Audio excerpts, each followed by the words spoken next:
말씀은 사도행전 28장 15절부터 31절까지의 말씀입니다. 사도행전 28장 15절부터 31절까지의 말씀 믿음으로 함께 순종하겠습니다. 그곳 형제들이 우리 소식을 듣고 아비오 광장과 트레이스 타베르네까지 맞으러 오니 바울이 그들을 보고 하나님께 감사하고 감대한 마음을 얻으니라. 우리가 로마에 들어가니 바울에게는 자기를 지키는 한 군인과 함께 따로 있게 허락하더라.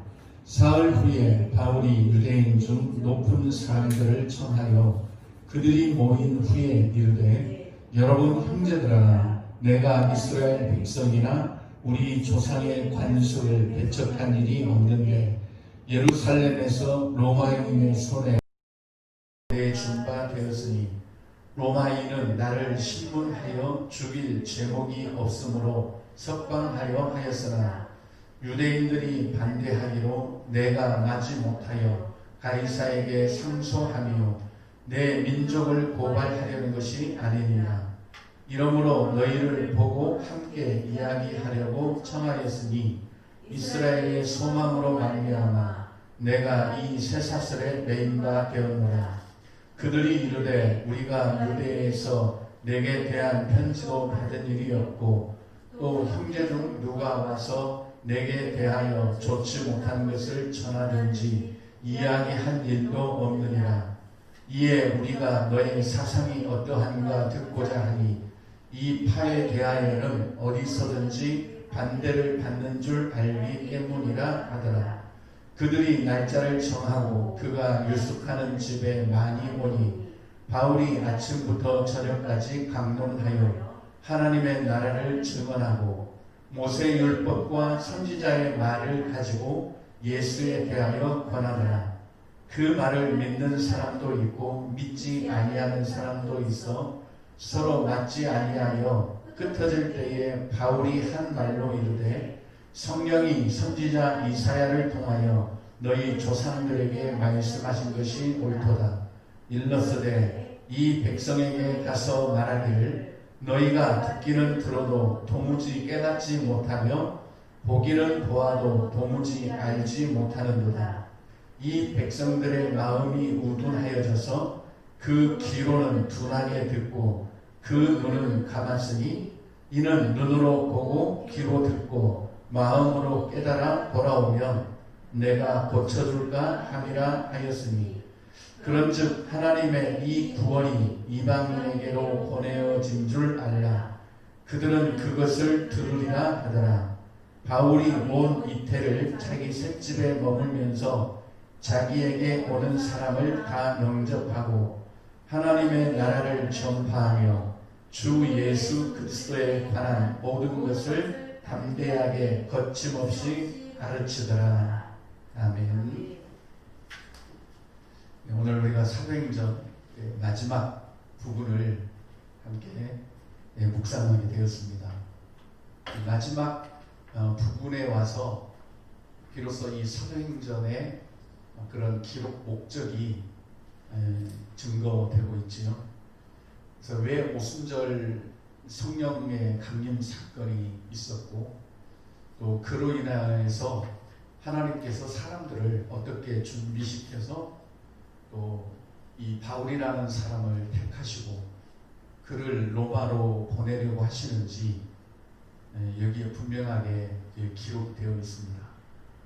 지난주에 우리는 14절 말씀을 통해서 우리가 이와 같이 로마로 가니라, 로마에 도착했고 또 바울의 모든 그런 일정들이 로마를 가기 위한 그런 일정이었다라는 것을 보여주고 있습니다.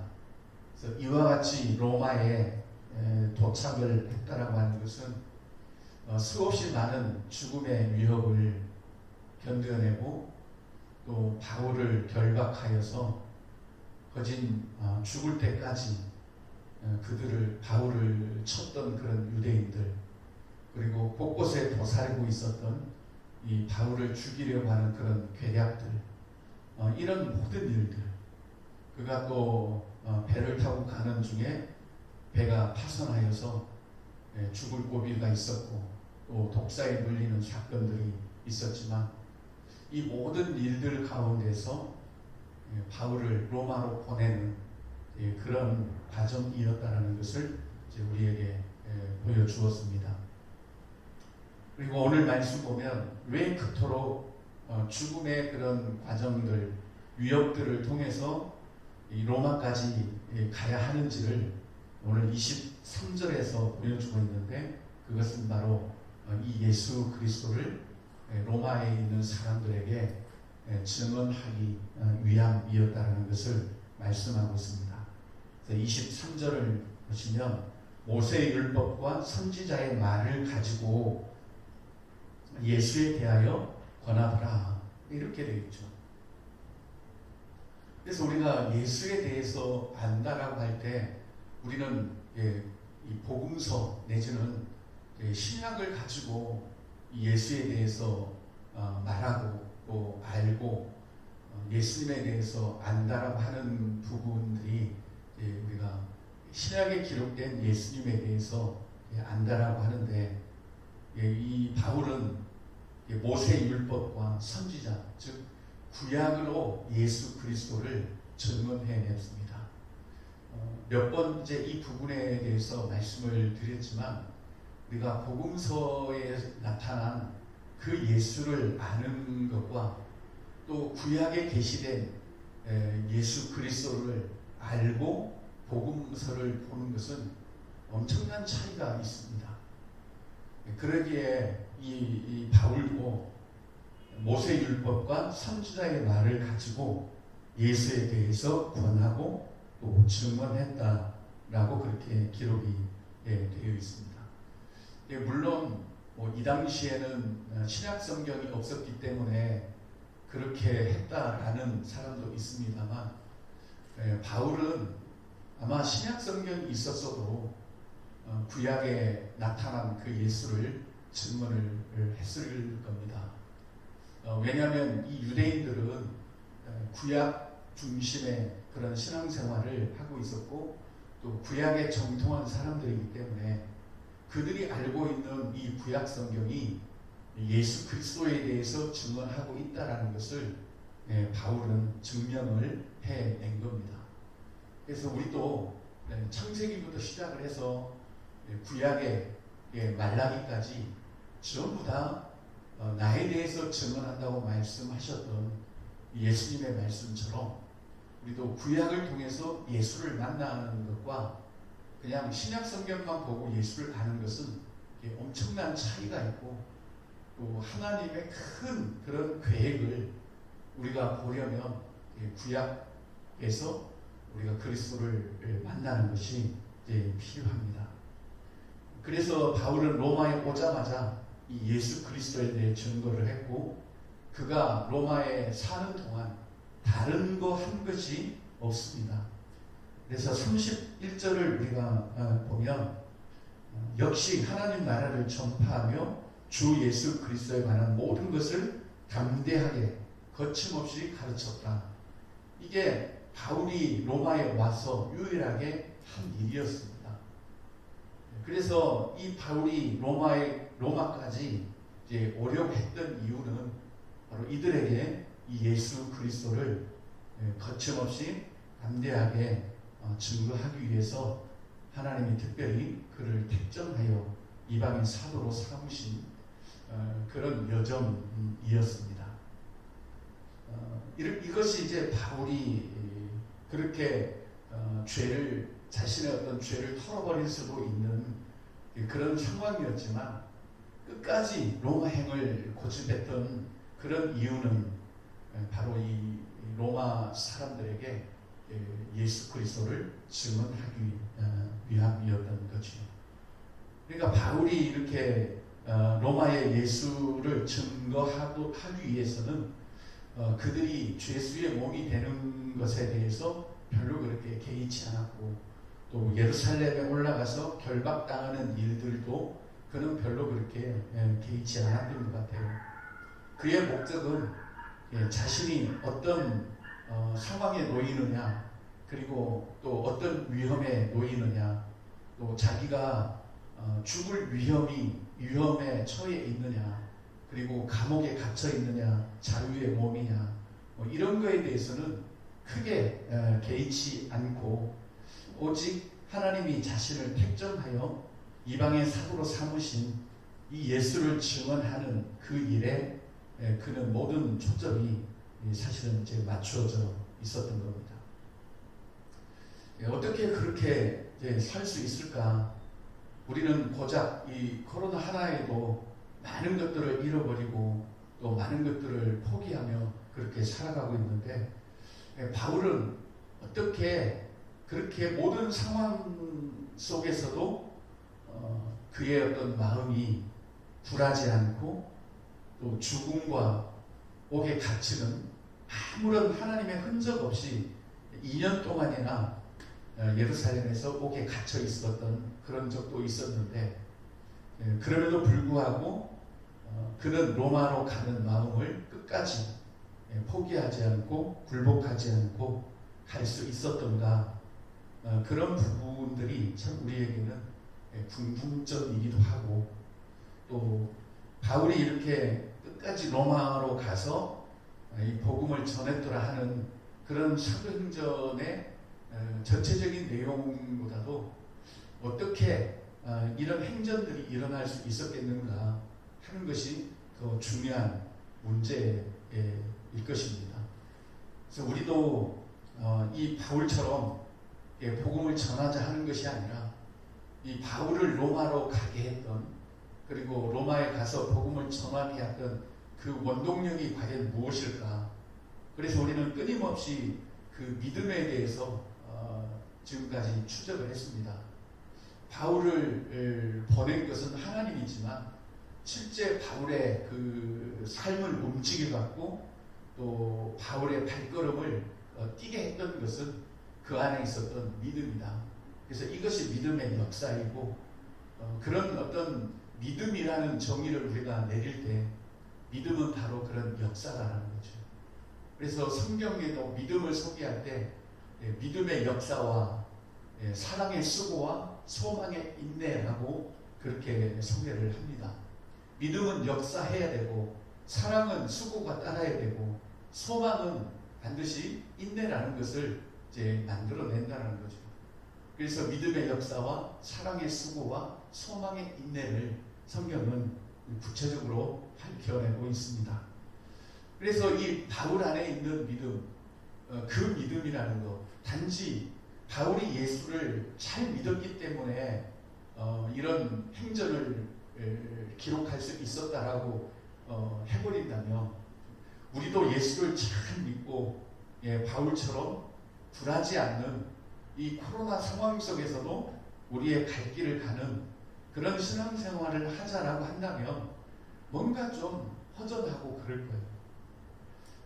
그러기에 이 바울이 가졌던 그 믿음이 어떻게 바울 안에서 역사했을까?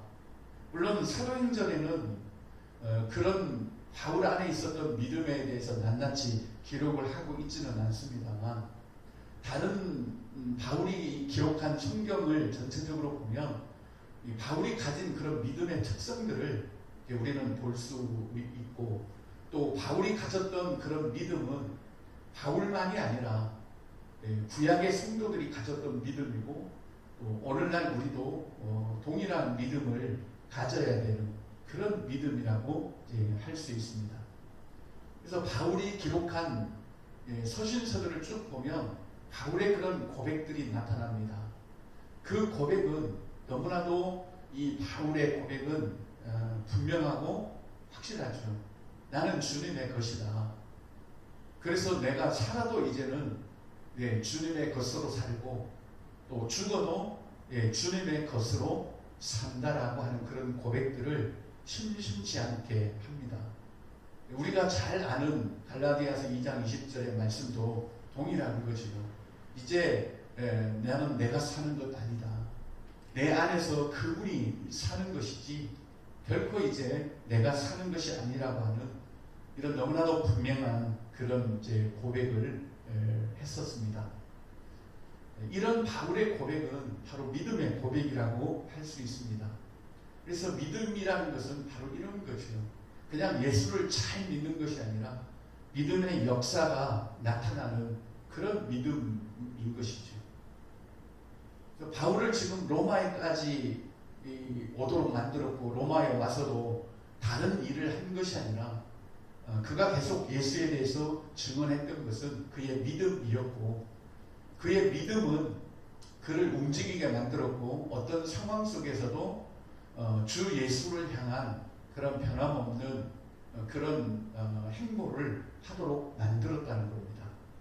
그래서 믿음이라는 것은 단지 우리가 예수 믿고 구원받고 천국 간다는 것이 아니라 이렇게 우리의 발걸음을 실제로 인도하는 그런 믿음이고 역사를 일으키는 그런 믿음이고 어떤 상황에서도 굴하지 않고 예수 그리스도 그분을 향한 그런 발걸음을 내디딜 수 있는 이것이 바로 믿음의 역사이고 바울이 가졌던 그런 믿음입니다.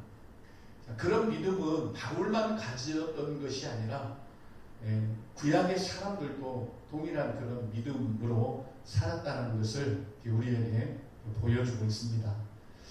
그 분명한 예로 우리가 시편 57편을 함께 좀 보았으면 좋겠습니다. 시편 57편을 보면 다윗의 시입니다. 다윗의 시. 그런데 이 다윗이 어느 때에 이 시편의 신앙 고백을 했는가 하면 사울을 피해서 굴에 있던 때에 이 시편의 고백을 했습니다. 이 57편의 고백 중에서 가장 그 핵심적인 고백은 바로 7절입니다. 우리 7절 다 같이 한번 보겠습니다. 하나님이여 내 마음이 확정되었고 내 마음이 확정되었사오니 내가 노래하고 내가 찬송하리이다. 아멘. 하나님이여 내 마음이 확정되었고 내 마음이 확정되었사오니 확정되었으니까 내가 노래하고 찬송합니다. 이런 고백입니다.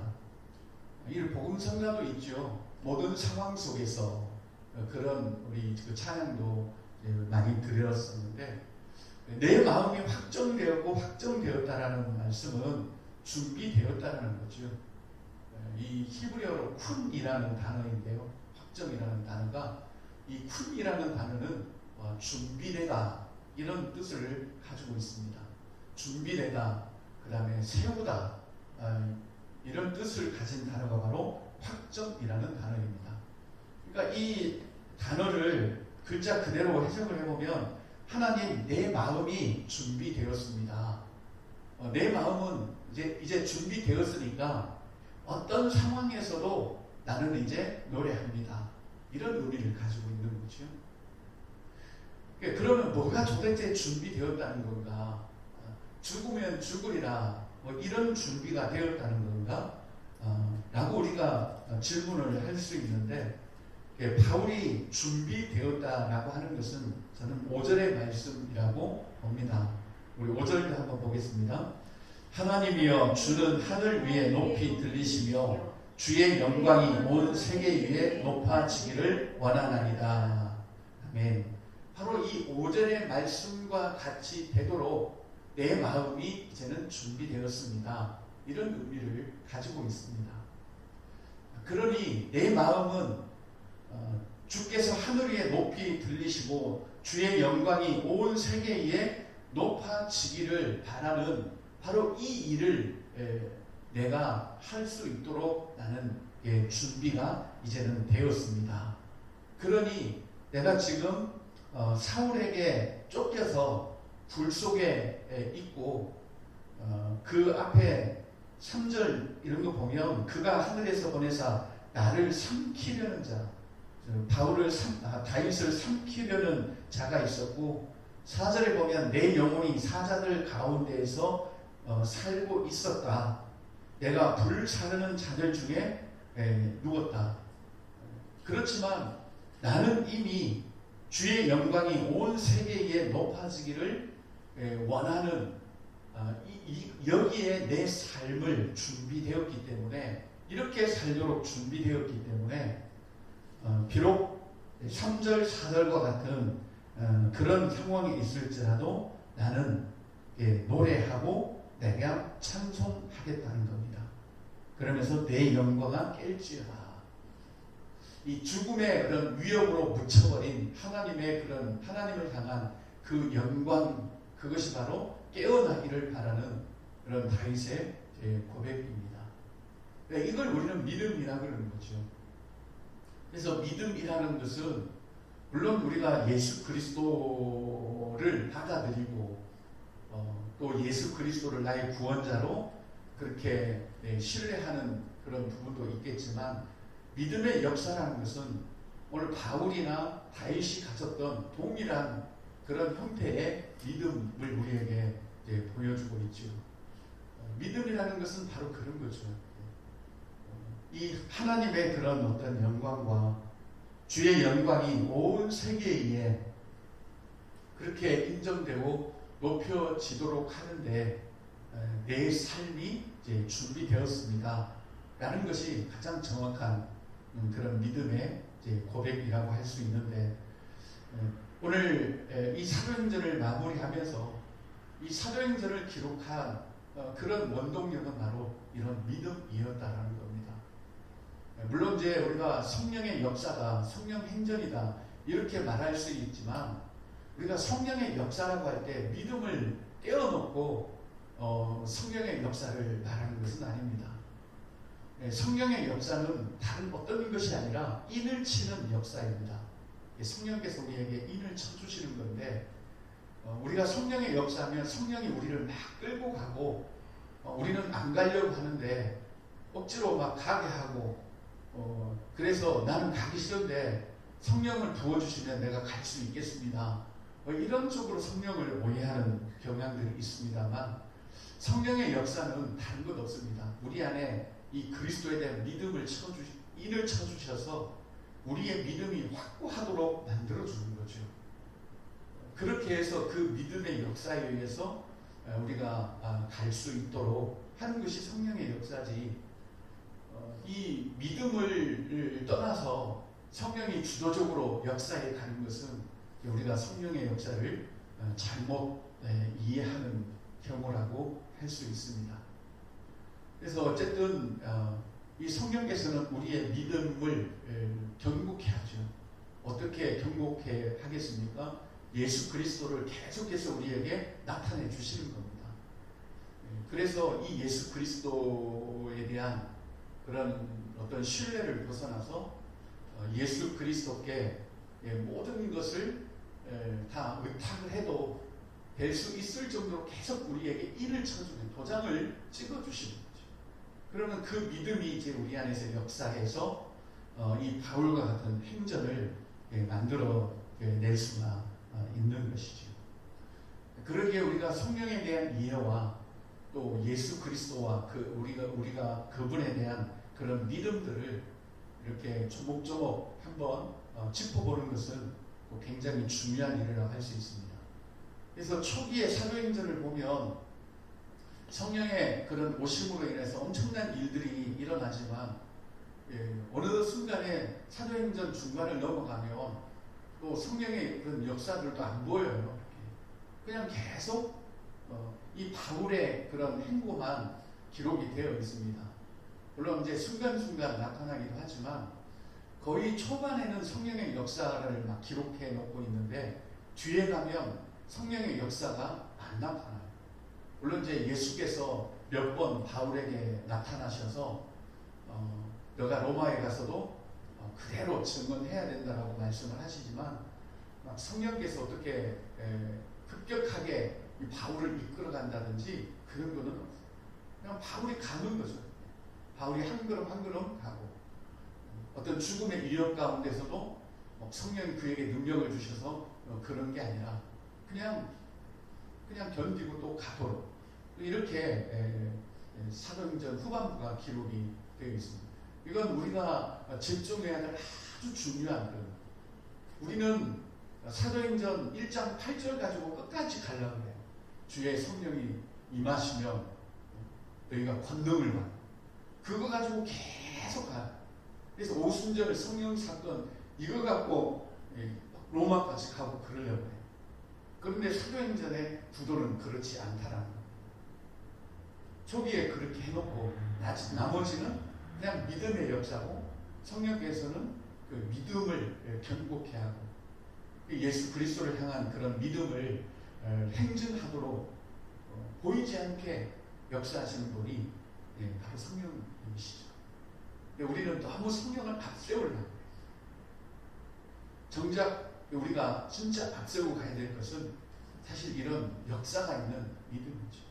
이런 믿음을 우리가 이제 앞세우고 갈 때 성령께서 계속 우리의 믿음에 힘을 더하시고 예수 그리스도를 견고하게 붙들 수 있도록 그렇게 협력을 하십니다. 그러니까 우리가 성령에 대한 그런 오해에 있어서 딱 한 가지만 기억하면 돼요. 성령은 오직 예수다. 오직 예수다. 이것 때문에 오신 거다. 이것 때문에. 그거 한 가지만 가지고 있으면 절대 우리가 그런 어떤 오해를 살 일도 없고 그렇습니다. 그렇기에 이 사도행전 전체를 우리가 이제 요약을 하면 그런 거죠. 성령이 오셔서 각 사람 안에 믿음을 인쳐주신, 믿음을 인쳐주는 것은 다른 것이 아니라 너 예수를 믿어라, 이게 아니고 예수 그리스도를 그 사람 안에 나타내시는 거죠. 그래서 실제로 예수 그리스도를 인격적으로 만날 수 있도록 그렇게 하셔서 우리의 인격이 이제 그리스도께 헌신하는 겁니다. 예수 앞에 굴복이 되고 내 평생 이제 주님을 위해 살아도 괜찮겠다라고 하는 그런 인격적인 그런 만남을 성령께서 주도해 가십니다. 우리가 아무리 예수에 대한 지식을 안다고 해도 그렇게 예수를 실제적으로 만나지는 못해요. 그러나 성령께서 그리 만나게 하시고, 그래서 바울처럼 이제 나는 주님의 것이고 내 평생 다 주를 위해 드려도 아깝지 않고 내가 살아도 주를 위해 살고 죽어도 주를 위해 사는 이런 믿음의 역사를 이루어내는 분이 바로 이제 성령님이시죠. 그래서 우리는 그 믿음에 의해서 계속적인 행전을 해 나가거든요. 사도행전의 그런 구도나 지금 우리의 어떤 믿음의 구도나 다 동일하다고 보면 됩니다. 또 시편 57편의 그런 믿음의 역사도 우리가 동일하게 보면 되겠고, 대부분 그러죠. 사도행전 29장을 우리가 써나가자 라고 하는데, 그 사도행전 29장을 써나가자라고 할 때 그들의 의도는 뭡니까? 막 성령이 강림하고 불 떨어지고 베드로가 설교하면 3,000명, 4,000명이 회심하고 돌아오는, 여기에 꽂혀 있는 거지. 정말 우리 안에 있는 그런 믿음이 역사할 수 있도록 그게 사도행전 29장이라는 것은 놓치고 있다는 거죠. 그러기에 다시 한번 우리가 사도행전을 좀 전체적으로 한번 정리를 하는 것이 좋고, 그 다음에 성령께서 진짜 우리 안에 이제 어떻게 우리의 믿음의 역사가 일어날 수 있도록 우리의 믿음을 견고케 하고 예수 그리스도에 대한 인을 쳐주시는가. 보통 이제 성경은 배열이 그랬잖아요. 우리가 구약을 봐도 그 한 권 한 권이 다 의미가 있고 연결이 다 됩니다. 모든 게 연결이 됩니다. 시편, 잠언, 전도서, 아가, 그게 다 이런 순서가 어떤 성령의 그런 감동으로서 되어 있기 때문에 다 연결이 되는 거죠. 신학도 보면 우리가 복음서죠. 일단 믿음의 시작은 예수에 대해서 알아야 되는 겁니다. 그 예수가 누구인지, 그분이 하신 일이 무엇인지를 이제 알아야 되고, 그 아는 것을 이제 성령이 오셔서 우리가 아는 예수를 우리 안에 실제로 나타내시는 그 역사를 하시죠. 그게 사도행전 아닙니까? 그게 사도행전. 그러면 우리는 그 믿음을 가지고 살아내는 삶을 기록한 것이 바로 사도행전입니다. 그러면 그렇게 성령이 우리 안에 이렇게 실제적으로 예수 그리스도를 나타내셔서 우리의 믿음이 역사할 수 있도록 행하시는 그런 성령의 그런 역사의 구체적인 내용은 뭐냐라고 한다면 그것은 로마서죠. 로마서의 이 복음 안에서 성령이 우리의 역사에서 우리의 믿음을 만들어내시고 또 우리의 믿음이 역사할 수 있도록 그렇게 행하신다는 거예요. 그래서 이 로마서의 복음이 아니고 다른 어떤 것으로 성령이 우리의 믿음의 역사를 활성화시키지는 않습니다. 성령께서 막 병든 자를 낫게 하고 죽은 자를 살리시고 이런 거는 하나의 표적이지 우리의 실제적인 믿음을 역사하도록 성령이 인치는 그런 내용은 아니라는 거죠. 오직 성령께서 우리의 믿음을 역사하도록 만드시고 또 우리의 믿음이 활성화되도록 행동하는 믿음으로 또 삶을 지배하는 믿음으로 그렇게 인쳐주시는 내용은 바로 이 로마서라는 거예요.